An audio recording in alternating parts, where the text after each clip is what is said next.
Hello students, कैसे हैं आप सब। मेरा नाम है राजन कुमार एंड आप देख रहे हैं राजन एकेडमी ऑफ एजुकेशन। आज के इस वीडियो में हम लोग बात करेंगे physical education class 11th chapter number 8 के एमसीक्यूज़, जो टर्म 1 एग्जाम के लिए बहुत ही इंपॉर्टेंट एमसीक्यूज़ हैं। तो चलिए स्टार्ट करते हैं। तो स्टूडेंट्स, पहला एमसीक्यू हम लोग देख लेते हैं और साथ ही उसके आंसर्स भी देख लेंगे। और कोशिश करना है आप लोगों को कि आंसर्स आप लोग खुद बताएं, ठीक है। लेकिन मैं आंसर आप लोगों को बता दूंगा, पहले आप लोग खुद ट्राई करें, ठीक है, आंसर को देने का। तो चलिए स्टार्ट करते हैं। तो क्वेश्चन नंबर 1 में कह रहे हैं बॉल एंड सॉकेट ज्वाइंट, ठीक है। आप लोगों ने ज्वाइंट और मसल्स के बारे में पढ़ा होगा चैप्टर में। तो इसमें क्या होता है कि बॉल एंड सॉकेट ज्वाइंट जो होते हैं वो किस तरीके के किस टाइप के ज्वाइंट है, आप लोगों को ये बताना है। तो भाई देखो, आप लोगों ने कई सारे टाइप्स पढ़े होंगे ज्वाइंट्स के, तो इसमें जो सही आंसर आप लोगों को बताना है, 4 ऑप्शंस आप लोगों को दिख रहे हैं, ठीक है, स्क्रीन पर। तो इसका जो सही आंसर है वो है फ्रीली मूवेबल ज्वाइंट, यानी कि जो फ्रीली मूव कर सकें, ठीक है। तो वो होते हैं फ्रीली मूवेबल ज्वाइंट, हम लोग उनको कहते हैं।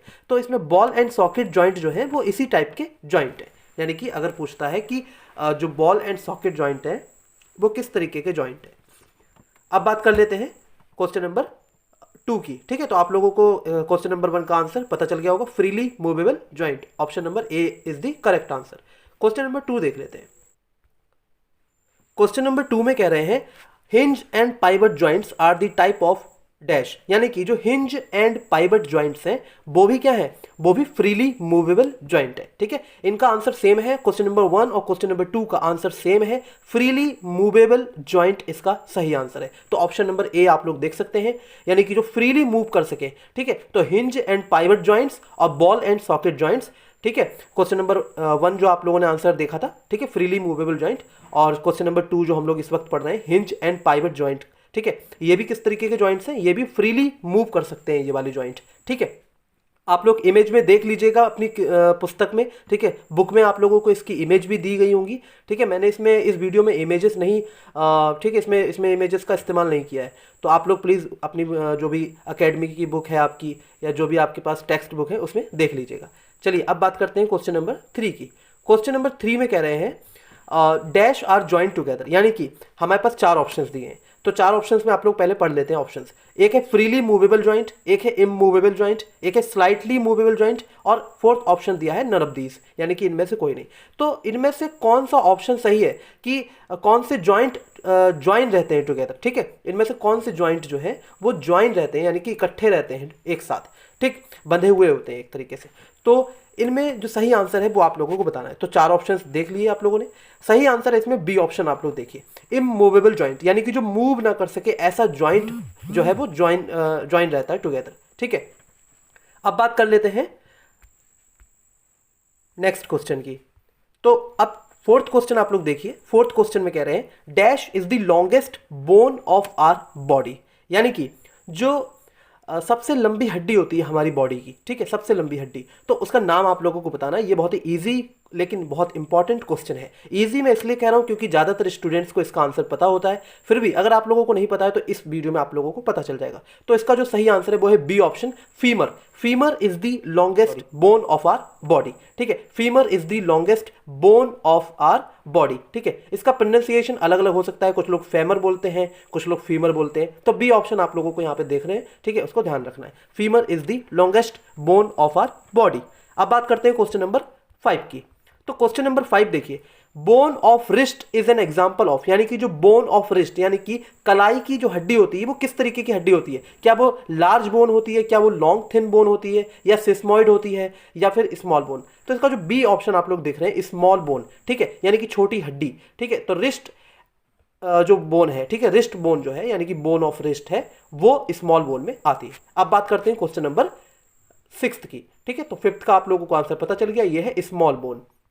6th क्वेश्चन में देखिए एक तरीके से हमें बता रखा है कि एक लाइन लिखी हुई है और इसमें समझना है पहले हमें, तो कि क्वेश्चन नंबर 6 में कह रहे हैं कि dash is the branch of biology, यानी कि बायोलॉजी की एक ऐसी ब्रांच जो डील करती है, किस में डील करती है, बॉडी स्ट्रक्चर को स्टडी करने में, ठीक है। जो ऑर्गेनिजम्स के बॉडी का जो स्ट्रक्चर होता है उसको स्टडी करने में डील करती है। तो विच इंक्लूड्स, जिसमें इंक्लूड होता है सिस्टम और ऑर्गन टिश्यूज, ठीक। बॉडी के क्या सिस्टम है, क्या ऑर्गन टिश्यूज हैं, ठीक है, ऑर्गन्स क्या हैं, टिश्यूज, ये सारी चीजें स्टडी करते हैं। तो ब्रांच ऑफ बायोलॉजी। तो इसका जो सही आंसर है वो आप लोगों को बताना है। तो हमें ऑप्शंस दे रखे हैं, बहुत ही आप लोगों को दिख जाएगा यहाँ पे सही आंसर, ठीक है, क्योंकि मैंने ऑप्शन बहुत ही आसान दे रखे हैं आप लोगों को, फिजिक्स, केमिस्ट्री एंड एनाटॉमी, ठीक है, और डी ऑप्शन तो नन ऑफ दीज है ही। तो आप लोगों को सही आंसर बताना है। तो मैं जहां तक समझता हूं आप लोग बता देंगे। सी ऑप्शन आप लोग देखिए, एनाटॉमी। तो anatomy is the correct answer of this question, ठीक है। एक बार फिर से देख लेते हैं इस क्वेश्चन को। Dash is the branch of biology that deals with the study of body structure of organisms which includes their system, organs and tissues, ठीक है, जो भी है। तो anatomy is the correct answer. Now come to the question number 7। Question number 7 में देखिए आप लोग क्या कह रहे हैं। ये dash deals with functions and activities of living organisms and there parts, यानी कि क्या फंक्शंस और क्या एक्टिविटीज, ठीक है, फंक्शंस और एक्टिविटीज जो होती है लिविंग ऑर्गेनिजम्स की और उनके जो पार्ट्स हैं उनमें एक तरीके से उनसे रिलेटेड स्टडी की जाती है इसमें। तो इसका जो सही आंसर है वो आप लोगों को बताना है। तो यह है फिजियोलॉजी, यानी कि फिजियोलॉजी में हम पढ़ते हैं कि हमारी जो बॉडी है, ठीक है, उससे रिलेटेड जो भी एक्टिविटीज होती हैं, हमारी बॉडी जो फंक्शंस करती है, उसको हम पढ़ते हैं फिजियोलॉजी में, ठीक है। तो अब बात करते हैं क्वेश्चन नंबर 8 की, ठीक है। तो 7th का आप लोगों को आंसर पता चल गया है कि B option is the right answer, ठीक है। मैं थोड़ा सा जल्दी पढ़ाता हूं, थोड़ा सा फास्ट पढ़ाता हूं, तो अगर आप लोगों को लगता है कि ज़्यादा ही स्पीड तेज है तो आप लोग जो है वीडियो स्लो करके भी आप लोग देख सकते हैं, ठीक है। तो लेकिन मैं कोशिश करूंगा आप लोगों के अकॉर्डिंग जो है वीडियो बनाऊं। तो आप लोग मुझे बताइए कि क्या ये स्पीड ठीक है या मैं इससे और थोड़ा धीरे आप लोगों को पढ़ाऊं, या आप लोग इसी स्पीड में पढ़ना पसंद करते हैं। तो नेक्स्ट अब बात करते हैं क्वेश्चन की। 8 क्वेश्चन में देख लेते हैं। क्वेश्चन नंबर 8 में कह रहे हैं रिब केज। रिब केज आप लोग कमेंट में बताइए रिब केज क्या है, ठीक है। तो रिब केज एक तरीके की किस टाइप की बोन है आप लोगों को बताना है, ठीक है। तो रिब केज जो है वो आप लोग ऑप्शंस देखिए। एक तो दे रखा है सिगमेंटल बोन, एक दे रखा है सिस्मोइड, एक दे रखा है लॉन्ग थिन बोन, एक दे रखा है, मतलब यहाँ पे नन ऑफ दीस तो दे रखा है। तो अब इसमें जो सही आंसर है वो आप लोगों को बताना है। रिब केज, सही से समझिए, रिब केज, ठीक है, रीढ़ से रिलेटेड है ये, ठीक है, रीढ़ से रिलेटेड है। आप लोग मुझे जरा कमेंट में बताइए रिब यहाँ पे क्या है, रिब का मतलब यहाँ पे क्या है, ठीक। तो रिब केज जो है वो क्या वो रीढ़ से रिलेटेड है, आप लोगों को बताना है। इसका जो सही आंसर है वो है सी ऑप्शन, आप लोग देखिए, लॉन्ग थिन बोन, ठीक है। तो रिब केज एक तरीके की लॉन्ग थिन बोन है, ठीक है। C option is the correct answer, ठीक। अब बात करते हैं क्वेश्चन नंबर 9 की। क्वेश्चन नंबर 9 आप लोग अगर देखें तो इसमें कह रहे हैं कि dash is the ability of a muscle to be stretch, यानी कि जो मसल्स होती है वो कितना स्ट्रेच हो सकती है, उसकी कितनी क्षमता है स्ट्रेच होने की, ठीक है। तो उसको हम कहते क्या है, इसको हम कहते हैं एक्सटेंसिबिलिटी, ठीक है। बी ऑप्शन देखिए आप लोग, एक्सटेंसिबिलिटी, ठीक है, extensibility is the correct answer. यानी कि एक्सटेंसिबिलिटी का मतलब क्या होता है कि मसल्स की वो क्षमता, मसल्स की वो एबिलिटी जिससे मसल्स स्ट्रेच हो सके, ठीक है। तो ये हो गया एक्सटेंसिबिलिटी, इसका सही आंसर बी ऑप्शन आप लोगों को ध्यान रखना है, ठीक है। कई स्टूडेंट सोच रहे होंगे कि इलास्टिसिटी भी हो सकता है, ठीक है। तो आप लोग जरा इसको डीपली पढ़ेंगे तो आपको समझ में आएगा कि इसका जो सही आंसर है वो है एक्सटेंसिबिलिटी, ठीक है। इलास्टिसिटी के बारे में हम लोग बाद में चर्चा करेंगे, ठीक है। अब बात करते हैं क्वेश्चन नंबर 10, ठीक। तो अब यहां पर देखिए आप लोगों को थोड़ा सा मैं यहां पे इलास्टिसिटी के बारे में बता दूंगा। तो क्वेश्चन नंबर 10 में कह रहे हैं dash is the ability of a muscle, यानी कि मसल की वो क्षमता कि जब to regain its original resting length, यानी कि जब ये जैसी थी, ठीक है, मसल्स, तो वैसे ही दोबारा हो जाना स्ट्रेच होने के बाद, ठीक। व्हेन फोर्स इज रिमूव्ड, जब फोर्स हटा दिया जाए, तो इसको हम कहते हैं इलास्टिसिटी, ठीक है। देखो वहां पर क्या था, एक्सटेंसिबिलिटी, यानी कि कितनी जो है वो एबिलिटी मसल्स की कि कितनी स्ट्रेच हो सकती है। लेकिन यहाँ पे बोला गया है कि जब स्ट्रेच हो भी जाए, फोर्स लग भी जाए, उसके बाद अपनी जब ओरिजिनल उसमें ओरिजिनल रेस्टिंग लेंथ में आ जाती है, ठीक है, तो उसको हम कहते हैं इलास्टिसिटी, ठीक है। Ability of muscle to regain its original resting length, ठीक है, जब फोर्स रिमूव कर दिया जाए।